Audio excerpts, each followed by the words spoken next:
going on, guys? It's your boy Sonicsta, back at it again with another video. Now before we start off with today's video, I just want to remind you all to like and subscribe if you like this content. Also, turn on that post notifications bell, that way you never miss a video. And with all that said and done, let's just jump right into this video. Now in recent years, the Sonic the Hedgehog fanbase has been very vocal when talking about certain villains in the series. Many of the comments regarding some of the Sonic the Hedgehog villains have been very critical. So much so that some people seem to believe that these villains should be cut from the franchise. Now I'm not here to tell you why these villains are the best thing ever, because if I'm going to be honest with you, I kind of agree with the majority of these people. In my own personal opinion, I kind of feel like a lot of these Sonic villains suffer from the exact same problems. Now before I go any further in the video, I just want to make it clear that these are my own personal opinions about these Sonic villains. If you happen to like these villains, or if they're your favorite villains of all time or whatever, then more power to you, but this is just how I personally feel, and opinions are okay, so it's all cool if we disagree. But anyway, in order to identify the problems that I have with these villains, I kind of had to go back and think about what makes a good villain. But to be more specific, I really wanted to ask myself, what makes a good Sonic villain? Now I've identified a couple of Sonic villains that I believe are borderline what Sonic villains should be. The first one I'm going to talk about here is Metal Sonic, or Neo Metal Sonic from Sonic Heroes. Now what I believe Neo Metal Sonic does so well is that he forces all Sonic characters to function as a team.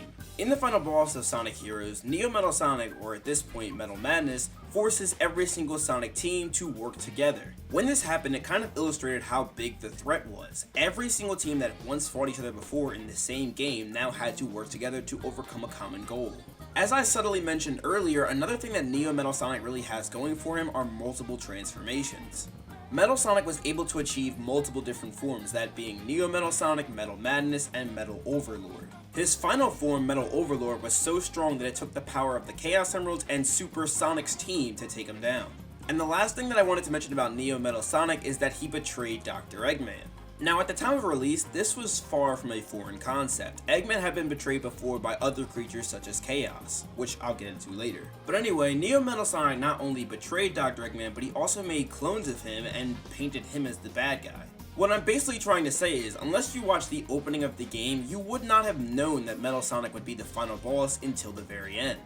But anyway, the next villain that I wanted to talk about is Chaos. Now, he is a bit different than Neo Metal Sonic, but still shares some of the same aspects. Similar to Neo Metal Sonic, Chaos also has multiple forms and also betrayed Dr. Eggman. But anyway, something else that Chaos really brought to the table was a backstory. If you don't know already, Chaos was the original protector of the Master Emeralds, the Chaos Emeralds, and also the Chao Colony. Chaos oversaw all of these things until there was an attack from the Knuckles clan. Consumed by rage, Chaos planned to wreak devastation amongst the entire world, but he was sealed away in the Master Emerald before this could ever even happen. The way the game presents this kind of makes you feel empathetic for the character, as well as feeling some sort of connection to him. Chaos was originally a good creature. All he wanted to do was look after the Chao and protect the Emeralds. However, once disrupted, he became very angry. Now the absolute last villain that I wanted to talk about here is BioLizard. Now BioLizard has a lot of similarities from the other villains, but also differs in a huge way. Let's first take a look at the similarities.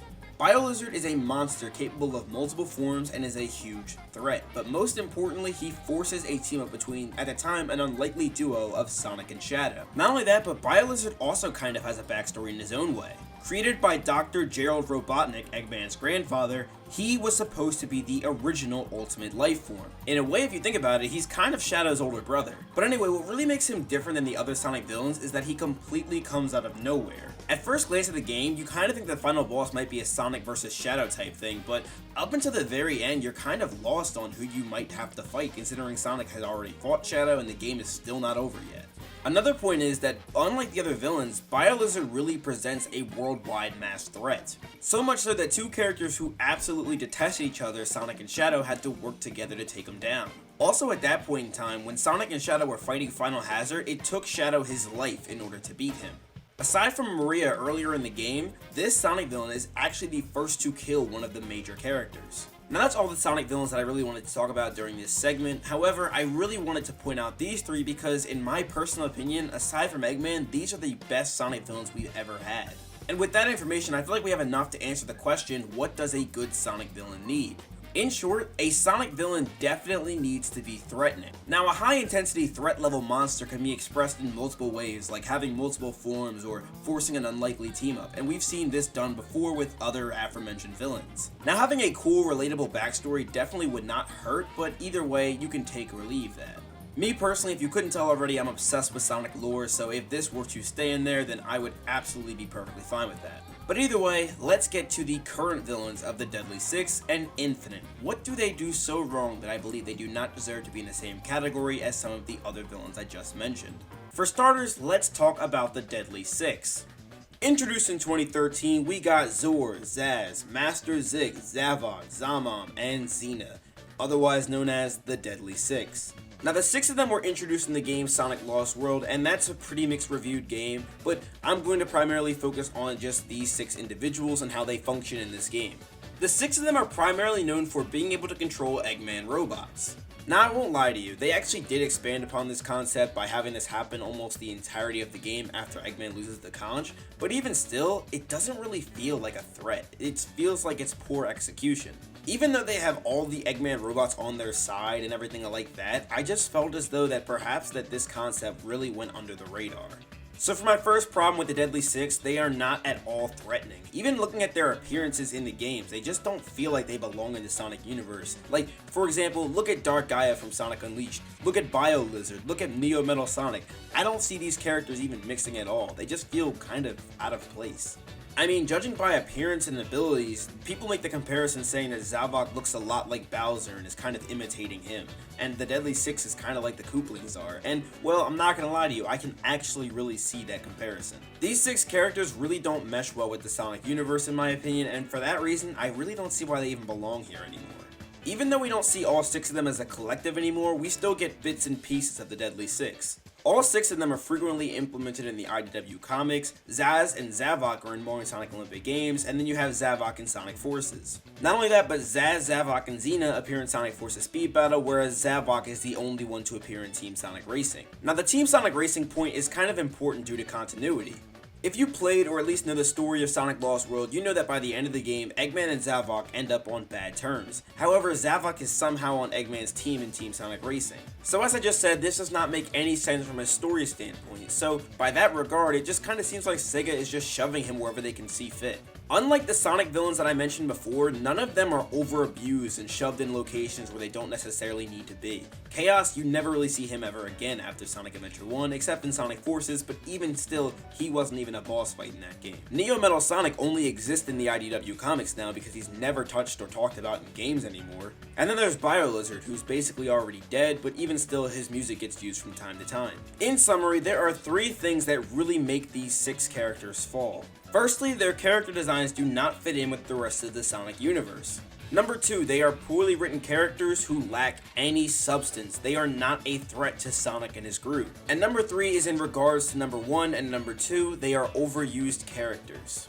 I really don't think overusing a character is a problem if the character makes sense to be there. But in regards to the Deadly Six who lack almost every good quality, I just feel like they just don't deserve to be in anything else. But anyway, that is my own personal opinion about the Deadly Six. Let me know what you guys think about them down below. Do you guys agree with me? Do you guys disagree? Let me know. I want to read them responses. But anyway, with that being said, let's move on to talking about Infinite. Okay, so for starters, Infinite does have a couple redeeming qualities that I feel like should be mentioned. Firstly, he does have a backstory, and I'm not talking about the epilogue Shadow, even though that is part of his backstory, but there is more to be learned about this character in the IDW comics, and of course, it's kind of annoying that you have to go out of your way to read that, even though it is free, but even still, just give us the whole story in the actual game. But anyway, the story of Infinite is actually not a bad one. It actually starts off with him fighting Eggman and all sorts of other stuff going on, so if you want to check that out, I'll link it down below. Another quality that I thought was pretty redeeming of Infinite is that, unlike the Deadly Six, he actually does look like he belongs in this universe. But anyway, unlike the good villains that I mentioned earlier in the video at the beginning, I feel like Infinite does not meet any of the criteria aside from those 2 points. Infinite does not have a second form, which is kind of surprising because that's something that really should have been implemented in Sonic Forces. In Sonic Forces, the final boss is Eggman, and honestly it's just a carbon copy of what we saw in Sonic Colors' final boss. When you think about the early stages of Sonic Forces and think about how hyped up Infinite was, it really makes you wonder why he was sidelined at the end of the game. In my opinion, Infinite had a really cool theme song and also a awesome design, so I feel like having him just be sidelined at the end and replacing Eggman instead is just kind of awkward.